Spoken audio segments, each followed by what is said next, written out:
ప్రస్తుతం ఏదైతే జరుగుతుందో క్రైస్తవ సమాజంలోను క్రైస్తవ సేవకుల మధ్య ఏ విభేదం అయితే కలుగుతుందో అదే విభేదము అపోస్తుల కాలములోను, అంటే పౌలు గారు వివిధ సంఘాలకు పరిచర్య చేస్తూ దేవుడి జ్ఞానాన్ని బోధిస్తున్న సమయంలోనూ ఇప్పుడు మనం ఏదైతే సమస్య ఎదుర్కొంటున్నామో అదే సమస్యను ఆయన ఎదుర్కొన్నారు, ఆయన గుర్తెరిగారు. ఏ సమస్య మనం ఎదుర్కొంటున్నామంటే గమనించండి, మీ అందరికీ తెలుసు, గత కొన్ని రోజులుగా యూట్యూబ్లో రగడ జరుగుతుంది. క్రైస్తవ సమాజము ఒక 2-3 గ్రూపుల కింద విడిపోయి ఎవరి అభిప్రాయాలు వాళ్ళు తెలియజేస్తూ, ఒక గ్రూపు ఇంకొక గ్రూప్ మీద సవాలు విసురుతూ, మరొక గ్రూప్ ఈ గ్రూప్ మీద సవాలు విసురుతూ, మేము చెప్పిన సిద్ధాంతమే కరెక్ట్ అని వీరంటే, లేదు లేదు బైబిల్ పూర్తిగా మాకే అర్థమైంది, మాకే ఎక్కువ జ్ఞానం ఉంది, మేము చెప్పేది కరెక్ట్ అని ఒకరు అంటున్నారు. ఈ విధంగా కొన్ని రోజులుగా ఈ సోషల్ మీడియా సమక్షంలో ఒక పెద్ద రగడ, ఒక పెద్ద గొడవ, ఒక వివాదం జరుగుతూ ఉంది. ఈ వివాదం అని నేను ఎందుకు అంటున్నానంటే, సత్య అన్వేషణలో మేము సత్యాన్ని తెలియపరుస్తున్నామనే భ్రమలో 2 గ్రూపులుగా క్రైస్తవులు విడిపోయి, గమనించండి దేని బిడ్డలారా, ఎంతో అవమాన స్థితిలోనికి క్రైస్తవ్యాన్ని దిగజార్చేటువంటి ప్రయత్న రీతిగా ఈ వివాదాలు వెళ్తున్నాయి. కొందరేమో యేసు ప్రభు దేవుడు కాదు, ఆయన దేవుని కుమారుడని వాదిస్తూ ఉంటారు. మరికొందరేమో యేసు ప్రభు దేవుడు, యెహోవా దేవుడు, యెహోవాయే యేసుక్రీస్తు ప్రభు, యేసుక్రీస్తు ప్రభువే యెహోవా, యెహోవాయే పరిశుద్ధాత్ముడు, పరిశుద్ధాత్ముడే క్రీస్తు, క్రీస్తే యెహోవా. ఈ విధంగా ముగ్గురు ఒక్కరని వాదించేవారు కొందరైతే, ముగ్గురు ఒక్కరు కాదు, ఒక్కొక్కరు ఒక్కరు వేరువేరుగా ఉన్నారని వాదించేవారు కొందరు. ఈ యొక్క గొడవ, ఈ రగడ, ఈ డిస్కషన్, ఈ డిబేట్ ఏదైతే ఉందో ఇది క్రైస్తవ సమాజానికి నిద్ర లేకుండా చేస్తుంది. దీనివల్ల సత్యము స్థాపించబడుతుందా లేదనేది పక్కన పెడితే, అనేక మంది అవడానికి భయపడే రీతిగా ఈ వాదన జరుగుతుంది. ఆల్రెడీ యేసు ప్రభు అన్నారు, నేనే మార్గము, నేనే సత్యము. ఆయనే సత్యమైనప్పుడు మరలా సత్యం కోసం తెలుసుకోవాల్సిన అవసరం ఏముంది? ఆయన చెప్పేశాడుగా, నువ్వు ఎక్కడెక్కడో సత్యం కోసం వెతుక్కోవాల్సిన అవసరం లేదు, నేనే సత్యము, నన్ను తెలుసుకుంటే ఇంక సత్యాన్ని తెలుసుకున్నట్లే, ఇంకా రకరకాల డౌట్లు రావడానికి వీలు లేదు. ఎందుకంటే నేను సత్యమై ఉన్నాను. Yes, I'm truth. నేనే సత్యము, నేను సత్యమని చెప్పిన తర్వాత మీరు సత్య అన్వేషణ చేయవలసిన అవసరం ఏముంది? నన్ను ఎవరైతే తెలుసుకుంటారో వాళ్ళు సత్యాన్ని తెలుసుకున్నట్లే. ఇంకా డిబేట్లు అవసరం లేదు. ఏది సత్యము, ఏది అసత్యము, ఏది అబద్ధము, ఏది నిజమని తెలుసుకోవాల్సిన అవసరం లేదు. ఎందుకంటే he given very clear statement, he given clarity to everyone. ప్రతి ఒక్కరికి ఒక క్లారిటీ ఇచ్చేసాడు. ఏంటంటే నేనే మార్గం, ఇంకా ఈ మార్గం కరెక్టా, ఈ మార్గం కరెక్టా, ఆ మార్గం కరెక్ట్ కాదు. ఒక క్లియర్ స్టేట్మెంట్, ఒక స్ట్రాంగ్ స్టేట్మెంట్ ఇచ్చేసాడు. ఏంటంటే నేను మార్గం. అలాగే ఇప్పుడు మేము చెప్తున్నది సత్యమైన వాక్యము, మేము చెప్పేది సత్యమైన వాక్యము, మాదే సత్యము, మాదే సత్యము అని డిబేట్ చేసుకోవడం కాదు, కానీ యేసుక్రీస్తు ప్రభు అని తెలుసుకోవడమే సత్యము. ఒక్కసారి యేసు ప్రభువుని తెలుసుకుంటే ఇంక సత్యాన్ని తెలుసుకున్నట్లే. క్రీస్తు ప్రభుల వారికి సంబంధించిన ఏ విషయమైనా ఇంక సత్యమే. కాబట్టి ఈ గొడవలు మనకు ఉండకూడదు. ఏవండి ఇది ఉండడం వల్ల ప్రయోజనము కంటే నష్టమే ఎక్కువ ఉంది, మీరు చెప్పండి. దైవ సేవకులు కూర్చున్నారు, డిబేట్ జరుగుతుంది. ఆ డిబేట్ లో ఒకరు వాదిస్తుంటే ఒకరు ప్రతివాదులుగా ఉంటారు. ఇద్దరు వాదించుకుని సమాజానికి ఉపయోగం ఏమైనా ఉందా? క్రైస్తవులకు ఏమైనా ఉపయోగం ఉందా? ఎవరో తగ్గరు. మీకు ఒక విషయం తెలుసా? లాయర్కి పడింది అనుకో, ఏదో కొలుక్కు వస్తుంది. డాక్టర్కి పడింది అనుకోండి, ఏదో యుద్ధం, ఒక కొలుక్కు వస్తుంది, ఒక ఆన్సర్ అంటూ దొరుకుతుంది. పాస్టర్కి మధ్య వివాదం వచ్చినా, ఇలాంటి డిబేట్స్ జరిగినా ఎవరు తగ్గరు, ఎవరు సత్యం ఒప్పుకోరు, అంత దారుణంగా ఉంటుంది. ఇలాంటి పరిస్థితుల్లో క్రైస్తవ్యానికి మేలు జరిగితే ఎంత ఉంటుందంటే ఒక 10% ఉంటుంది. ఒకవేళ డిబేట్ జరిగి, సత్యాన్వేషణ జరిగి, ఒకరినొకరు చర్చించుకుని వాదించుకుని చివరికి ఏదో ఒకటి తేల్చి చెప్పారనుకోండి, దాని వల్ల వచ్చేటువంటి ఉపయోగము కేవలము ఎంత ఉంటుంది? 10% ఉంటుందమ్మా. ఎంతమ్మా? 10. మరి మిగతా 90% ఏంటంటే నష్టమే మిగులుతుంది. ఎలాంటి నష్టం అంటే చూడండి, అపోస్తులైన పౌలు గారు గలతీయులకు రాస్తూ మాట్లాడుతున్నారు. 1వ అధ్యాయములో 7వ వచనంలో, అది మరి ఒక సువార్త కాదు గాని క్రీస్తు సువార్తను చెరుపగోరి మిమ్మును కలవరపరచువారు కొందరున్నారు. క్రీస్తు సువార్తను చెరపాలనే ఉద్దేశం వారిలో సైతాను పుట్టిస్తున్నాడు. నిజానికి వారి బుద్ధి అది కాదు. వాళ్ళకి ఎలాంటి భ్రమ కలిగించేస్తున్నాడంటే సైతాను, యేసు ప్రభు కోసము, యెహోవా దేవుని కోసము, ఈ త్రిత్వము కోసము మేం చెప్తుందే కరెక్ట్, మేం చెప్తుందే నిజం, మా మాటే కరెక్ట్ అన్నట్లు ఒక భ్రమను కలిగించేస్తున్నాడు. ఈ భ్రమలో వాళ్ళు ఏం చేస్తున్నారంట? క్రీస్తు సువార్తను చెరుపుతున్నారట. అది వేరే సువార్త ఏం కాదు, కొత్తగా ఏం సువార్త చెప్పట్లేదు. వాళ్ళు చెప్పేది సువార్తే, క్రీస్తు సువార్తే. అంతే ఆయన అంటాడు కదా, అది మరి ఒక సువార్త కాదు, ఏ సువార్తే అది కూడా. ఈ డిబేట్స్ ఏ సువార్తే, ఒకరినొకరు తర్కించుకోవడము ఏ సువార్తే, రక్షణ వార్తే. ఒకరికొకరు మాట్లాడుకుని ఒక నిర్ణయానికి రావడము ఏ సువార్తే. అయితే అది మరి ఒక సువార్త కాదు గాని, సువార్తే గాని క్రీస్తు సువార్తను చెరపగోరి మిమ్మును కలవరపరచువారు కొందరున్నారు. ఈ సువార్తను ఏం చేస్తున్నారటండి? చెరిపేస్తూ జనాన్ని కలవరపరుస్తున్నారు. నేను ఇందాక చెప్పానుగా, ఈ డిబేట్స్ వల్ల, ఈ అధిక జ్ఞానం వల్ల మేము గొప్ప అంటే మేము గొప్ప, మా సిద్ధాంతాలు గొప్ప అంటే మా సిద్ధాంతాలు గొప్ప, మా వాక్యమే కరెక్ట్, మా లేఖనాల పరిశోధనే కరెక్ట్ అంటూ ఒకరికొకరు వాదించుకోవడం వల్ల వచ్చే ఉపయోగము కేవలము నేటి క్రైస్తవ సమాజానికి 10% గాని, ఇలా వాదించుకోవడం వల్ల వచ్చే నష్టము 90%. ఎంత నష్టము కలుగుతుందంటే కలవరపరచబడతారట. కలవరము, దీనికి సరైన ఇంగ్లీష్ టర్మ్ ఏంటంటే కన్ఫ్యూజన్. రియోట్ అని కూడా అంటారంటే గొడవ, వాదన అని కూడా. సో ఈ యొక్క వాదనల వల్ల, ఈ కొత్త సువార్త వల్ల, ఇదివరకు కొత్త సువార్త ఏమి లేదండి, కొత్తగా సువార్త లేదు. ఇదివరకు ఎంతసేపు దైవ సేవకులు ఏ పని మీద ఉండేవారు అంటే ఆత్మలను రక్షించే పని మీదే ఉండేవారు, మంచిని బోధించే పనివారిగానే ఉండేవారు, పేదలకు సహాయం చేసేవారిగానే ఉండేవారు, అన్యులకు దేవుని సువార్త ప్రకటించేవారిగానే ఉండేవారు, అనేక మంది సేవలు అందించేవారిగానే ఉండేవారు. కానీ ఈ మధ్య ఈ క్రైస్తవ్యాన్ని చెరపగోరేవారు క్రీస్తు సువార్తనే ప్రకటిస్తున్నారు.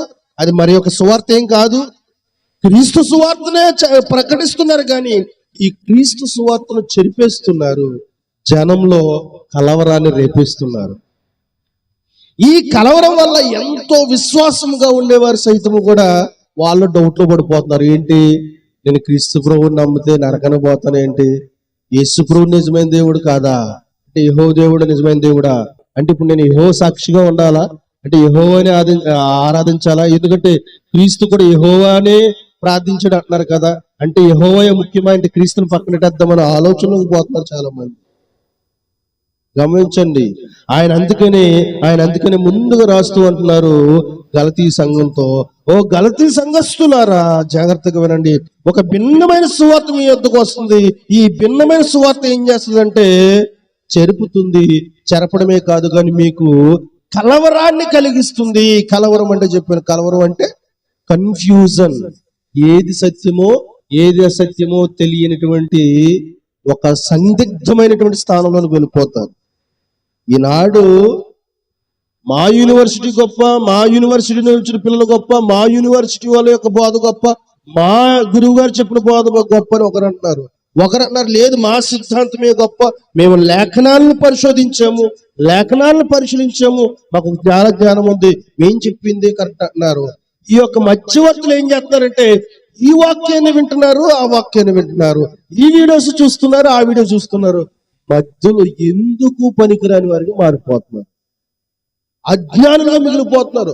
ఒక సందిగ్ధంలోనికి, ఒక కన్ఫ్యూజన్ లోనికి, ఎటు తోచని పరిస్థితుల్లోనికి ఈరోజు చాలా మంది దైవ సేవకులు విశ్వాసులను నెట్టేస్తున్నారు. ఒక 5 సంవత్సరాల కిందట ఇలాంటి డిబేట్లు ఎక్కడున్నాయండి? ఇలాంటి గొడవలు ఎక్కడున్నాయండి? ప్రతి ఒక్క పాస్టర్ యొక్క ఫోకస్ ఏంటి? ఆత్మలు రక్షించాలి. ప్రతి పాస్టర్ యొక్క ఫోకస్ ఏంటి? రక్షణ లేని వారికి రక్షణ కల్పించాలి. ప్రతి దైవ సేవకునికి ఫోకస్ ఏంటి? ఏ ఊరిలో రక్షణ లేదో ఆ ఊరికి నేను వెళ్ళాలి, బైబిల్ పట్టుకోవాలి, సువార్త పత్రికలు పట్టుకుని, బైబిల్ పట్టుకుని, సైకిల్ ఉంటే సైకిల్, బండి ఉంటే బండి, మెగాఫోన్ ఉంటే మెగాఫోన్ పట్టుకుని వెళ్ళి అక్కడ సువార్తను ప్రకటించి అనేక ఆత్మలు రక్షించాలి. ఇదే ధోరణిలో ఉండి అనేకమైన నశించేవారిని రక్షణ మార్గం నడిపించేటువంటి విధానం ఉంది. ఇప్పుడు మొత్తం ఫ్యాషన్ మారిపోయింది. ఆత్మల రక్షణ అవసరం లేదు, కొత్త ఆత్మలు రక్షించవలసిన అవసరం లేదు, కొత్త వారిని దేవుళ్ళకి నడిపించవలసిన అవసరం లేదు. సువార్త ప్రకటింపబడిన స్థానాల్లోకి వెళ్ళి కొత్తగా సువార్త ప్రకటించేటువంటి అవసరం లేదు. మరి ఏం జరుగుతుందంటే డిబేట్లు జరుగుతున్నాయి. బ్యాంకుల్లో వారికి డిపాజిట్లు పెరుగుతున్నాయి,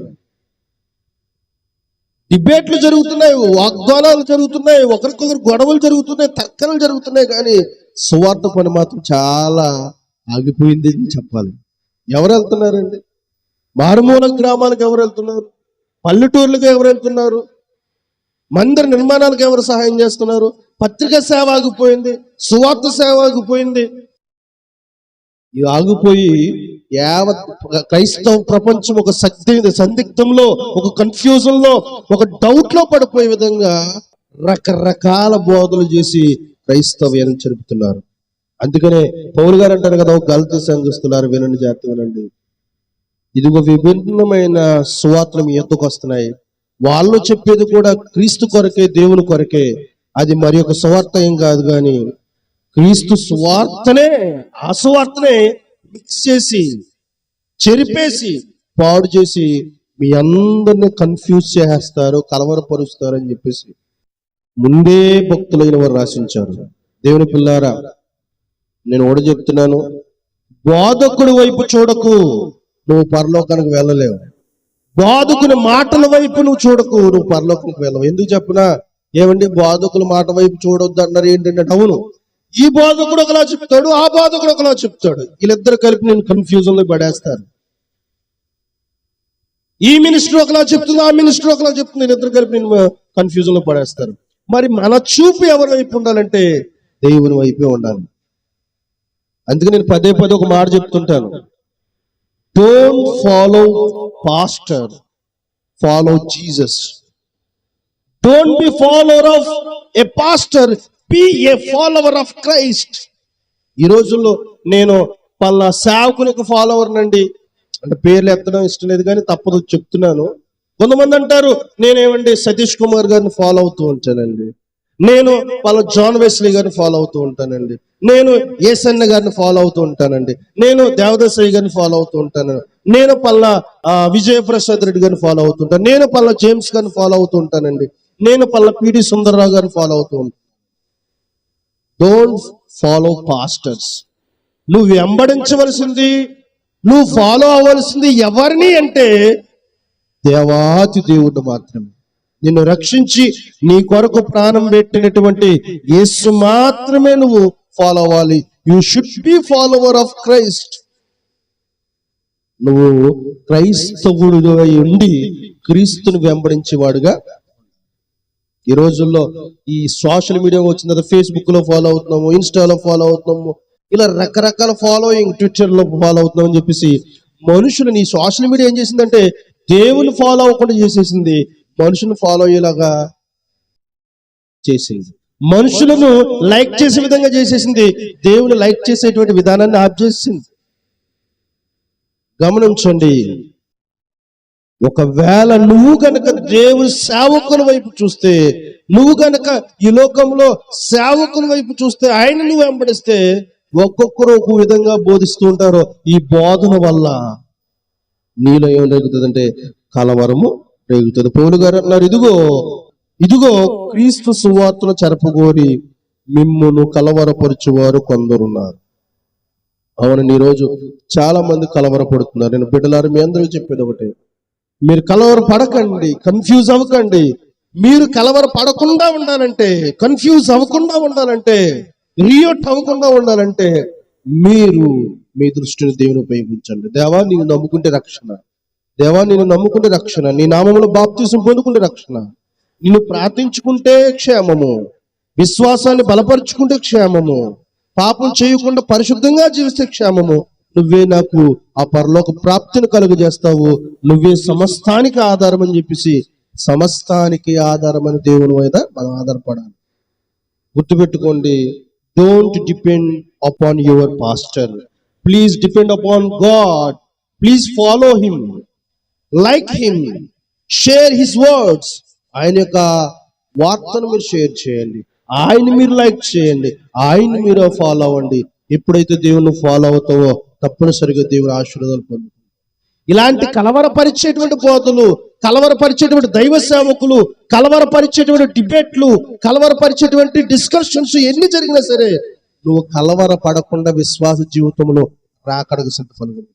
ఆయన ముందే చెప్పారు, ఆయన ముందు ప్రవచనాత్మకంగా చెప్తున్నారు.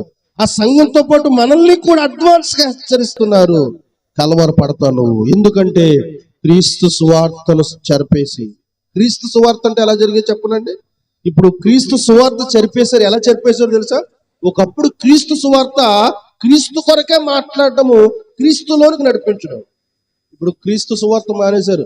ఏ సేవకుడు స్టేజ్ ఎక్కిన వాళ్ళ ఫ్యామిలీ కోసం మాట్లాడుకోవడం, మా నాన్నగారు ఇలాగా, నా కొడుకులు ఇలాగా, నా కూతురు ఇలాగా, నా వాళ్ళు ఇలాగా అని చెప్పేసి ఫ్యామిలీ డిస్కషన్స్ ఎక్కువైపోయి క్రీస్తు కొరకు పక్కన పెట్టేశారు.